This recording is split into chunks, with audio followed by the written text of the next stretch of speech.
This time, it's IDPA competition with the guns people really carry at Smith & Wesson in Massachusetts. Plus, the legendary Peacemaker is one of history's guns. And it's a new day at Colts with new guns designed and priced for shooters. This is Shooting USA, reporting the stories of America's shooting sports.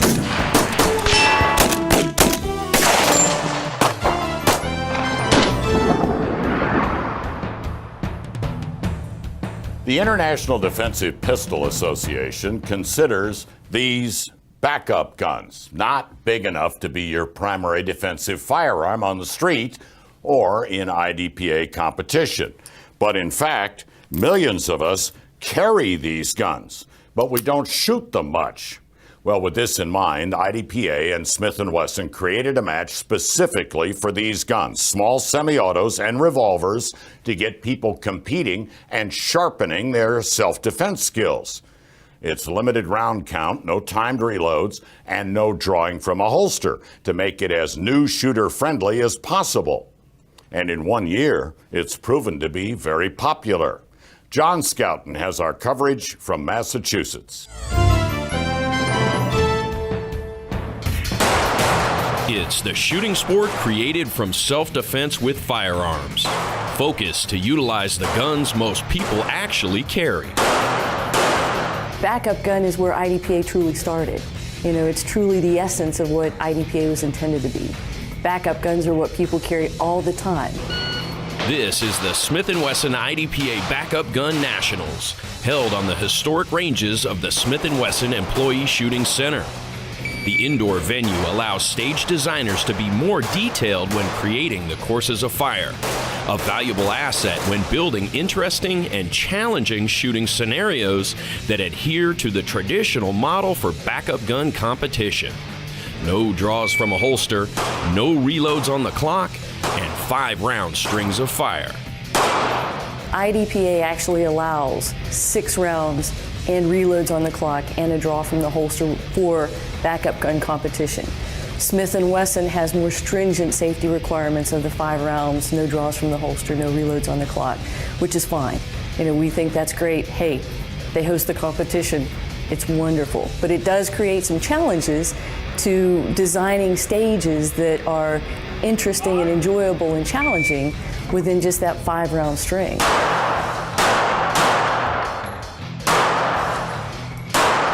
The challenge of making this match interesting is most commonly met by the course designers with a creative first element, retrieving the backup gun.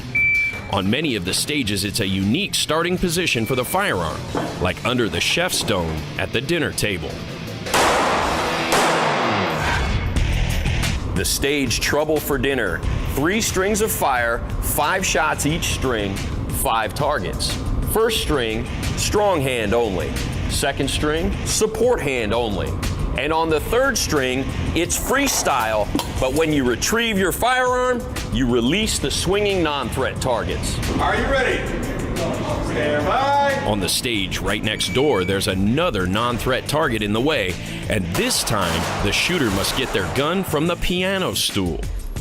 Stage 3 of the match is known as Who's Bad, and it's shot in 3 strings of fire, the first of which is the one I find most interesting. 1 target requiring 3 shots to the body and 2 to the head. On the start signal, shooters will engage the target bot, retrieve their pistol from the piano stool, and engage the threat target, being careful not to hit that non-threat. With only 5 shots to work with, shooters must put an added emphasis on accuracy. There are no makeup shots here, an aspect that works well for Team Smith & Wesson's Doug Koenig. It's totally different, you know, with the minimum round count, you know, you're not drawing from a holster. It's supposed to simulate a backup gun, so the gun could be on a, you know, table and a briefcase, you know, different situations. But what I like about it, it's simple from the stage design, but you still have to think. You have to think, and you have to hit the center of the target, because in IDPA, your score is your time, and you must shoot accurately to avoid penalty. The IDPA target scores like this. Hits in the center are called 0 and add no time. Hits in the first ring out are called 1 and add half a second. Hits in the outermost area are called 3 and add 1.5 seconds. A miss is called 5 and adds 2.5 seconds. A hit on a non-threat target adds 5 seconds to the shooter's time. The danger of hitting a non-threat is amplified when they move, and that is happening in a big way on the stage Rough Ride. Shooters have their backup gun at the ready. When the toolbox drops, it triggers the moving target array. There are 5 threat targets designated by the gun stenciled on. Each gets 1 shot. Doug Koenig makes quick and efficient work of it.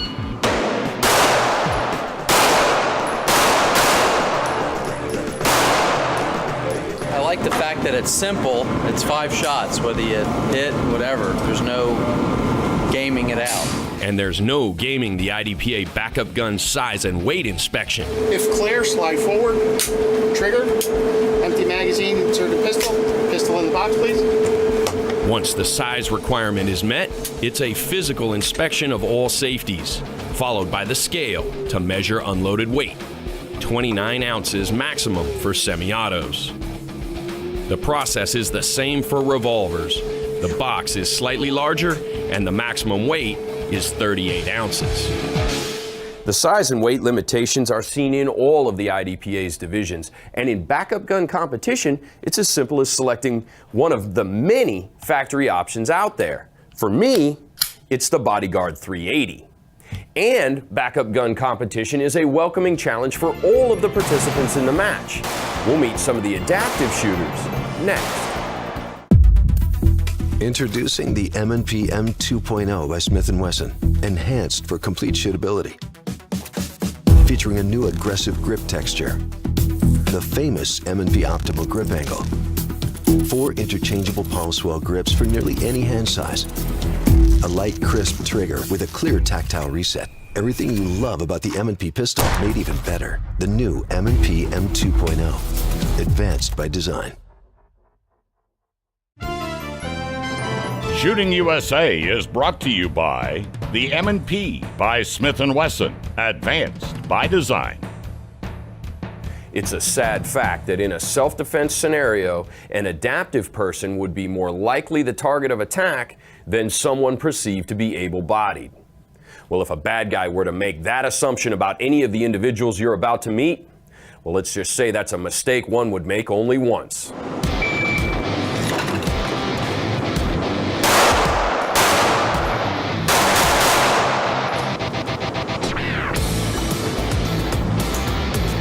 The IDPA has put forth great effort to make its matches welcoming and accessible to adaptive shooters, and that certainly applies to backup gun competition. Smith & Wesson's Trevor Baucom is a regular participant in IDPA matches, and his experience is revealed on the targets.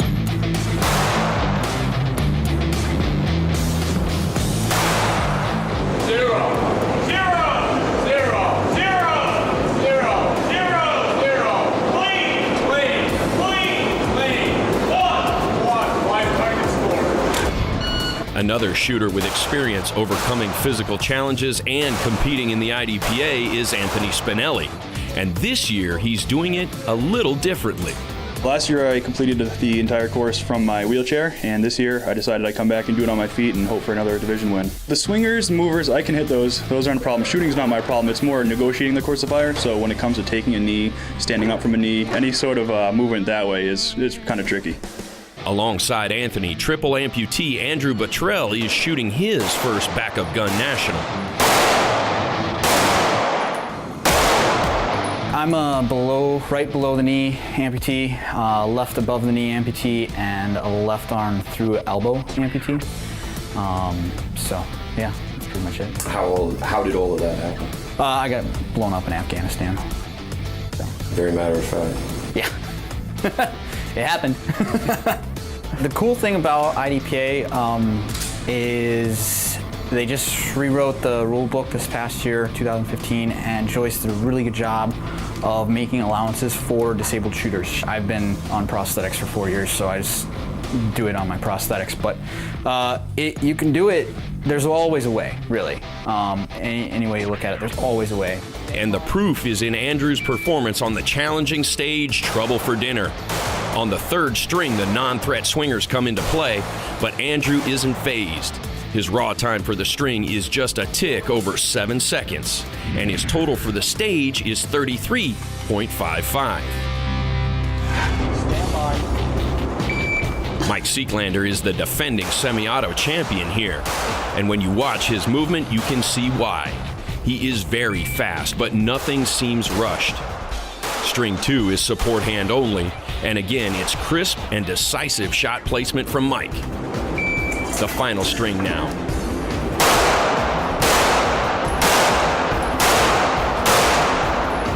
It's a great set of 3 strings that total 19.62 seconds.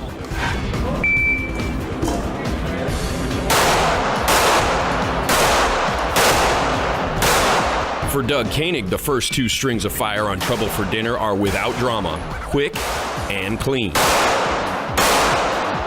Now it's the tricky string 3, and this is where it unravels for Doug.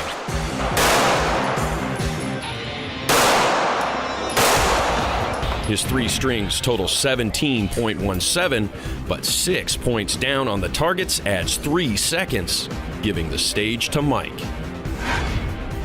There's a new face in the crowd that the veterans might not yet see coming. Team Glock's Shane Coley is making this his first national level IDPA match. And on the stage Who's Bad, Shane delivers his opening statement. He has the speed to win.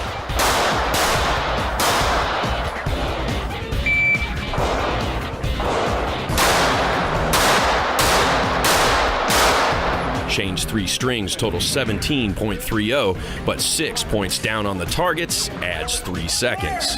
A little rough. I pulled one shot on one of the headshots on the kneeling part, but other than that, I think it went really well. My times have been good, so just kind of got to make sure to stay on my front sight more. They call the stage Who's Bad for a reason.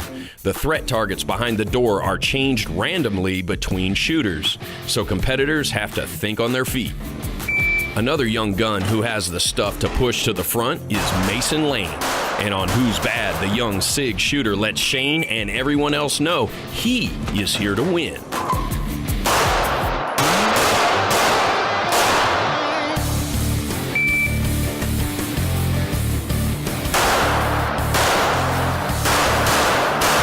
Mason's raw time of 18.58 becomes 19.58 after his targets reveal 2 points down. Stage 6 of the match is known as In the Still of the Night. 3 strings of fire. The first has the shooter laying on their side addressing targets 1 through 5. The first 3 are falling targets, so shooters must be quick. Gordon Carroll is exactly that, and he's accurate.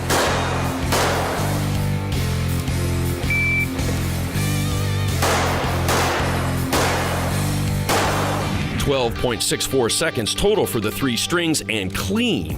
No penalty time added from the targets. Time, 4.56. Glock shooter Dion Martin will be the fastest on stage 6, but with that speed comes the risk of stray shots. And in backup gun competition, accuracy is critical.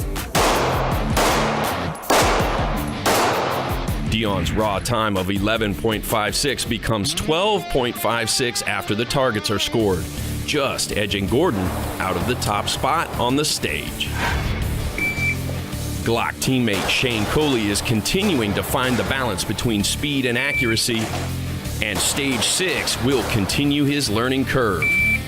These are the fastest strings of fire on the stage we've seen, totaling 10.29, but the targets show 9 points down, adding 4.5 seconds. In the end, Shane did find the balance, shooting well enough to take the title in his first national-level IDPA competition. Defending champion Mike Seeklander is second, and junior Mason Lane is third. High Lady honors go to Randy Rogers. But we're not done yet at the Smith & Wesson Employee Shooting Center. We'll take a closer look at some of the guns seen in the match. That's next. Tradition meets innovation. Ready for any competitive arena. The new Colt Competition pistol, featuring dual spring recoil system, Novak's new adjustable rear sight and fiber optic front sight, competition ergonomics, national match barrel in 9mm and 45, Innovation at a competitive price. American made and only available at Colt stocking dealers. Colt, built one at a time, proven every round. Shooting USA is brought to you by Hornady, accurate, deadly, dependable, and by Bushnell Performance Optics. When it comes to selecting a backup gun for everyday carry, there are so many options out there at every price point. So how to choose? Well, for everyday carry, the key is to determine how you intend to carry. Maybe in a pocket, maybe inside the waistband, maybe in an ankle holster. That's the first decision that will get you to your next. For competition, the key is to go with what you have. That way your skill building will translate in the event you need it off the range.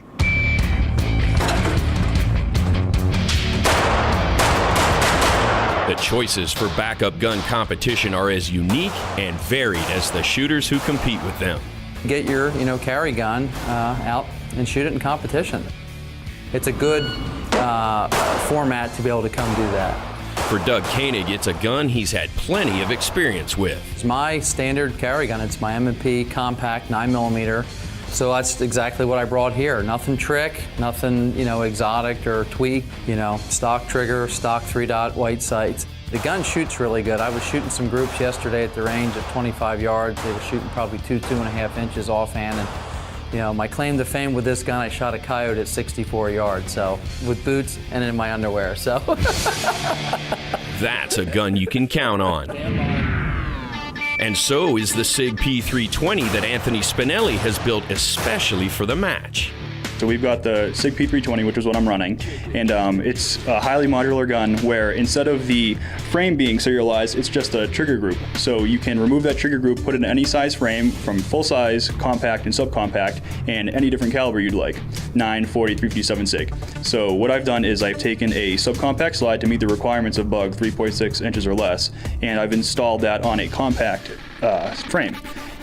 With that, the dust cover hangs off a little bit. So since it's just a $30 replaceable part, buzz that off, and now you've got a compact grip and a subcompact slide, which is a pretty nice bug gun.